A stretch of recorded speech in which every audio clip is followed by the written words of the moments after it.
Hanggang saan ang kaya mong suungin?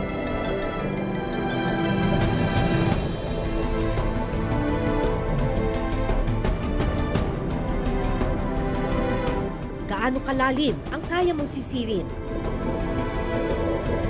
Ang mga batang ito nagmimina hindi sa ibabaw ng lupa, kundi sa ilalim ng dagat.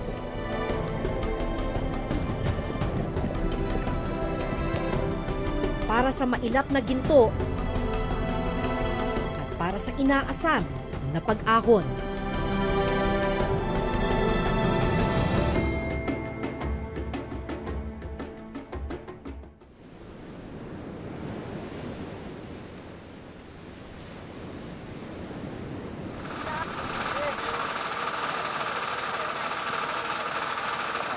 Pababa tayo, pupuntahan natin yung mga kubo dun sa tabing dagat. Kasi dun sa kubo, nandun yung mga compressor na ginagamit ng mga sumisisit para sa ginto.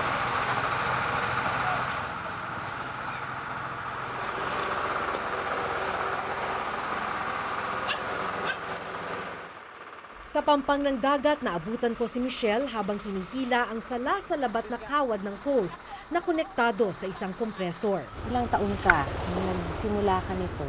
9 years old. Bakit ang bata-bata mo pa nun? Bakit mo piniling sumisid? Para makatulong sa aking mga magulang. Minsan, walang ulam, minsan din walang kanin. Kaya gusto kong sumisid sa ilalim ng dagat para magkaroon ng pera, kahit ng bigas. Kasama ni Michelle sa pagsisid ang mga kapatid na sina Manilyn, 12 taong gulang, at si Dodong, 22 taong gulang. Minana na nila sa kanilang mga magulang na sina Mang Marlon at Aling Charlie ang ganitong hanap buhay. Suot ang gawa-gawang goggles at kagatang hose na magbibigay sa kanila ng hangin mula sa kompresor. Lumusong na sa dagat ang magkakapatid.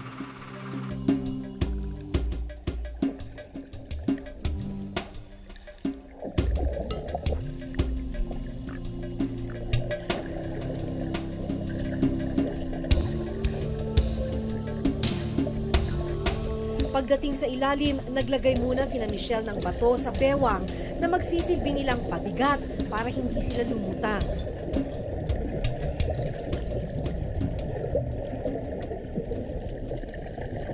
Sa lalim na 15 talampakan, narating nila ang minahan.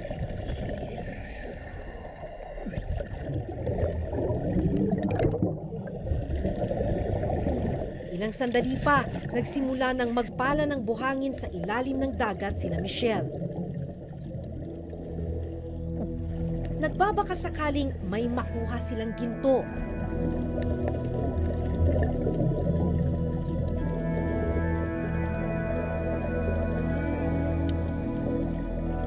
Makikitang nilalabanan ng magkapatid ang malakas na current ng tubig sa ilalim.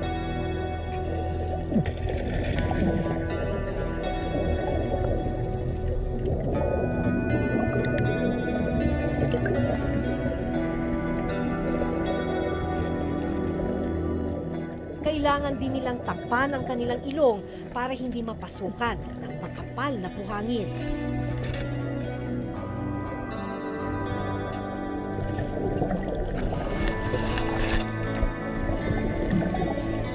Pero isang bagay ang ikinatatakot ni Michelle.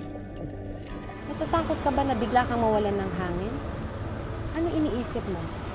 Baka maputo lang hose o baka ma-off yung makina, maubusan ng hangin or maubusan ba ng gasolina. Ano gagawin mo sakaling mangyari yun? Tinuturoan lang ako na malakas lumangoy para kung musbong yung buhangin, pwede akong makaahon.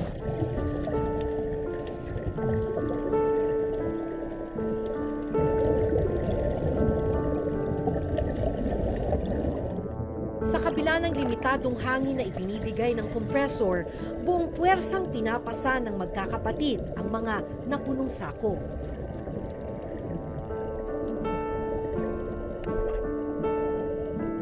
Gaano kahirap yun pagka kumukuha ka ng buhangin?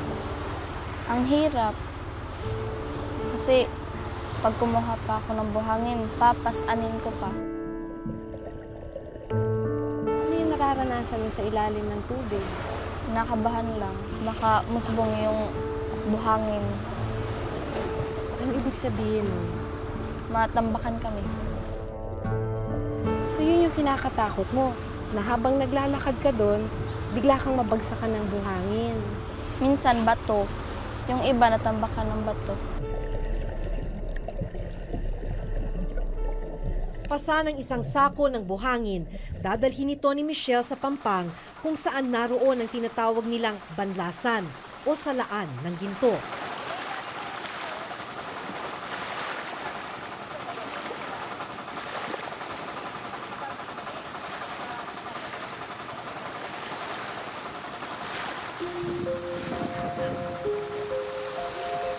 Paulit-ulit itong gagawin ni na Michelle sa loob ng 4 na oras para makaipon ng mas maraming ginto.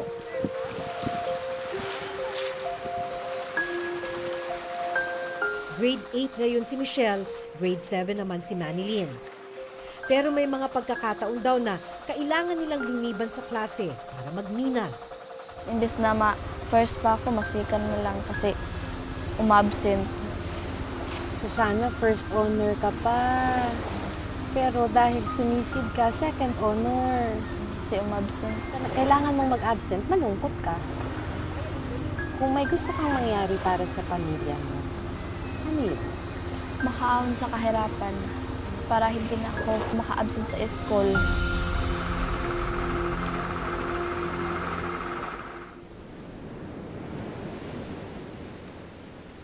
Nakasalalay ang buhay ng mga sumisisid sa mga salasalabit na mga host na ito. Alam nila na sa bawat sisid nila, walang katiyakan na aahon sila ng ligtas.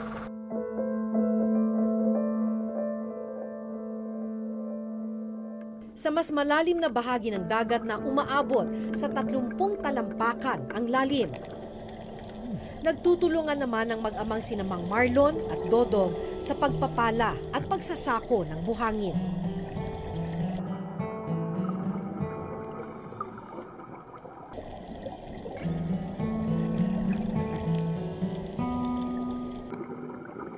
Trese anyos si Dodong nang magsimulang magmina sa ilalim ng dagat. Kinailangan niyang tumigil sa pag-aaral para makatulong sa pamilya. Grade 6 lang ang inabot niya. Wala nang trabaho nun eh. Walang ikaw.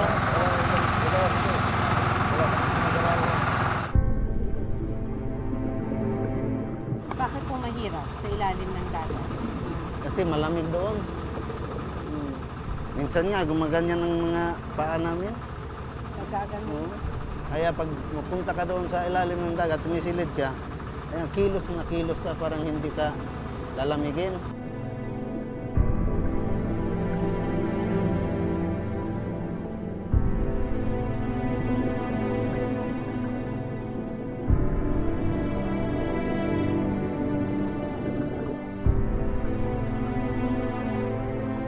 Pinatibay na sina Dodong ng bigat ng trabaho.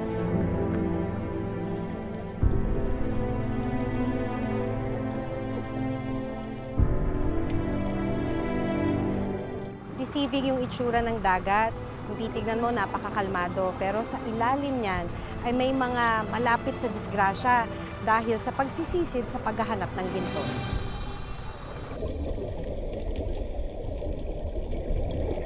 Aminado si Mang Marlon na nangangamba siya sa bawat pagsisid ng kanyang mga anak. Isip niyo po ba na sana ay hindi sila sa ganitong trabaho? Oo. Ano po yun? Gusto ko na hindi sila magaya sa akin. Magtrabaho doon sa ilalim ng dagat. Dahil delikado eh. Naawa po ba kayo sa kanila? Pag nakikita niyo silang sumisisid, Talagang naawa ako, ma'am. Dahil mahirap eh. Kawawa naman aking mga anak magbuso doon. Kaya inanuhan ko nga sila, pinigilan ko nga sila na huwag na kayong magsaong, magsilid doon sa dagat. Mabuti pa, dito na lang sa baybay magbanlas. Nasa 3 dekada ng ganito ang hanap buhay dito sa lugar ni Mang Marlon.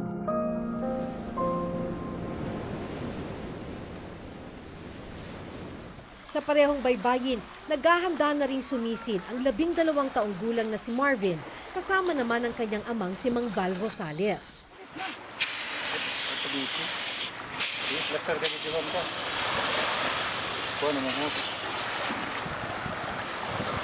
Wala ka mo pa.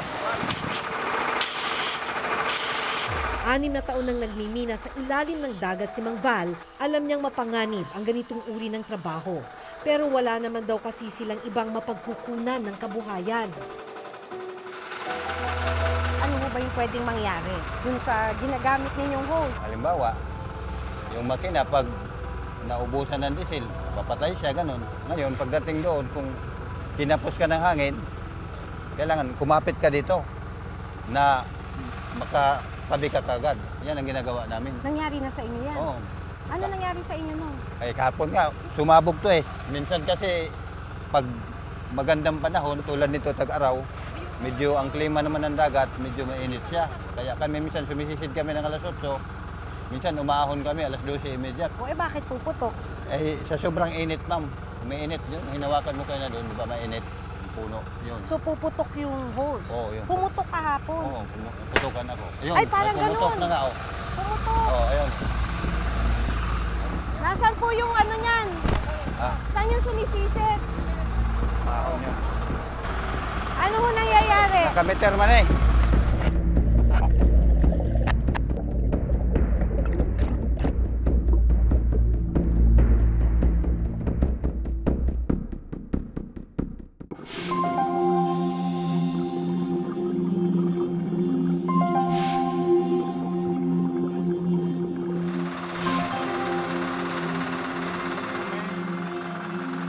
Habang kausap ko si Mang Val na naghahanda sa paglusong sa dagat, nangyari ang isa sa pinakakinatatakutan ng mga nagmimina sa ilalim. Sa sobrang init, ma'am.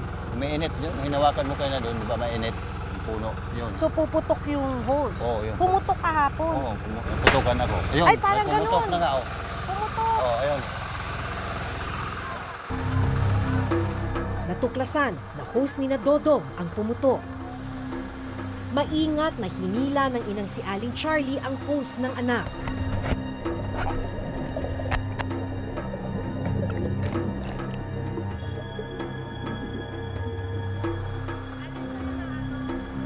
Ano naramdaman mo nung biglang pumutok dito? Ayan, oo, ayan. Hindi lang nataranta. Hindi ka nataranta? Hindi ka natakot? Bakit hindi? Alam ko nang gagawin doon sa ilalim. Ay, naku, may isa na naman!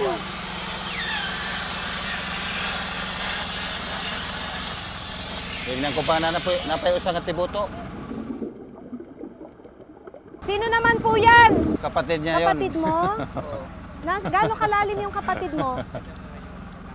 Nasaan siya? Pareha. 5 di pa rin ang lalim? Nasa loob ba ng tunnel? Oo. Lagi ba nangyayari to? Minsan lang. Pero nakakatakot. Biglang mawalan ng hangin. Oo. Minsan may accident, minsan wala.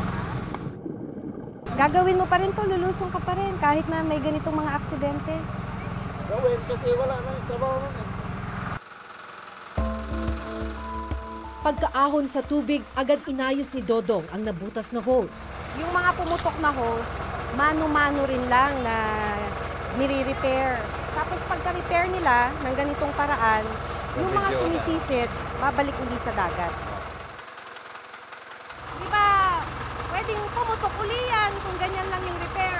Oo. Ulit-ulit na naman.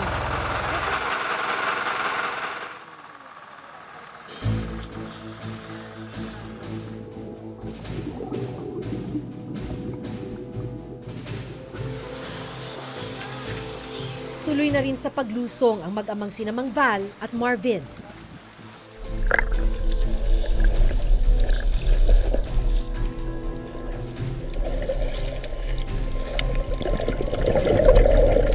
Iniisip ko lang po na ano mang mangyari, bahala yung Panginoon dahil marangal naman po itong trabaho na pinapasukan ko upang mabuhay po yung aking pamilya. Kahit malit na po yung aking kinikita. Wala pong ibang choice dito na hanap buhay na iba ganun, kundi puro ganito.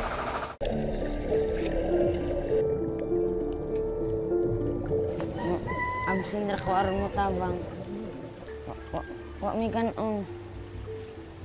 Yung palit nga magtambal. Gano'n ka kadalas mag-absent sa eskwela? Adlaw sa udto.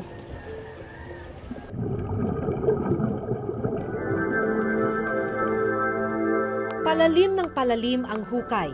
Mas malalim, mas malaki raw ang tsansa na makahanap ng ginto.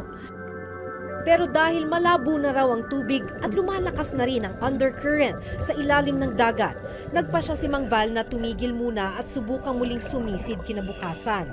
Bigo silang mag-amang makahanap ng ginto. Hindi kayo nakapuno ng sako? Hindi, puro kalahati lang. Ngayong araw na ito, walang kinita kami dahil kahit ng umaga malakas yung agos, ngayon ng hapon, sobrang labo. Malit hindi na makita yung ilalim. Pero may mas mabigat na kalbaryo pa palang pinapasan si Mang Val. Isang taon nang iniinda ni Marieta ang bukol sa kanyang dibdib, ni minsan hindi siya nagpatingin sa doktor. Masakit siya? Buong araw siyang masakit? Hindi naman ho. Pag nakainom ako ng gamot, nawawala din. 5 oras ang layo ng pinakamalapit na ospital sa kanila, wala rin daw silang perang pampagamot. Nahirapan kami kasi kunti lang ang income sa asawa ko. Tama lang sa amin, sa gastos sa araw-araw. Minsan, hindi rin ako nakakainom kasi walang pambili. So titiisin niyo na po yung sakit? Minsan, itutulog ko na lang para baka pagising ko, wala nang sakit. Bakit kailangan mo tagtabang sa imong papa?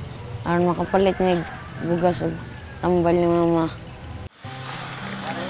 Samantala matapos ang buong araw na pagmimina sa ilalim ng karagatan, Paano po makikita yung ginto? Meron mo ba? Ayan. Ito, kung tutuusin, malaki na rito kung kumpara mo dun sa iba. Pero mas malaki pa yung butil ng bigas kaysa dito. at para mas mabuo ang ginto, inilagay na nila ang mercury. Ilang pag-aaral na ang nagpatunay sa panganib na dulot ng exposure ng isang tao sa mercury, pero hindi ito alintana ni Dodong. Ang pinakahuling proseso, kailangang lutuin ang ginto para bumilog ito.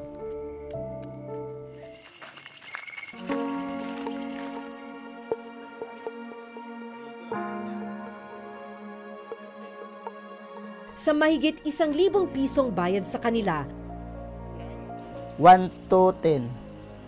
Kada isa. 2 for 10. lumalabas na tig 200 piso lamang ang mga kapatid at mga magulang ni Michelle. Si Michelle at Manilyn iipunin ang kinita para gamitin nilang pangbaon. Ngayong gabi, kahit papano, may maiuulam at makakain ang kanilang pamilya. Isang araw na naman ang naitawid ng kanilang pamilya. Mag-iipon na sila ng panibagong lakas para muling makipagsapalaran kinabukasan sa karagatan.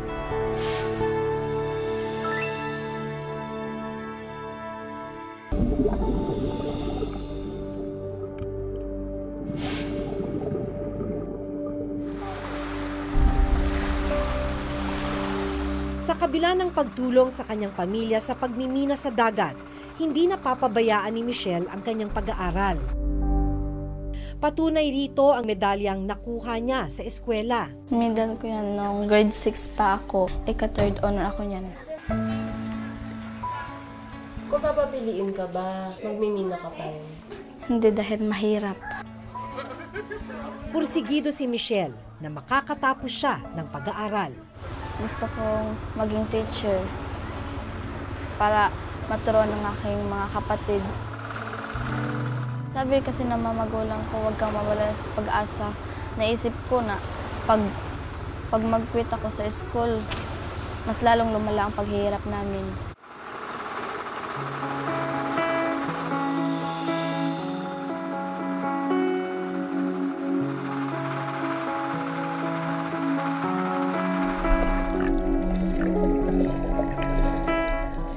Ang kabataan daw ang pag-asa ng bayan. Pero sa kalagayan ni na Michelle, Manilyn at Marvin, saan nga ba tayo patungo?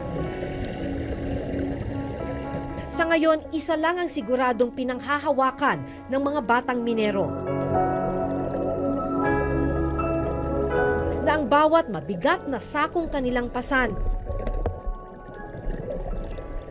at bawat mahirap na yapak sa karagatan ay patungo sa daang mag-aahon sa kanila mula sa kahirapan.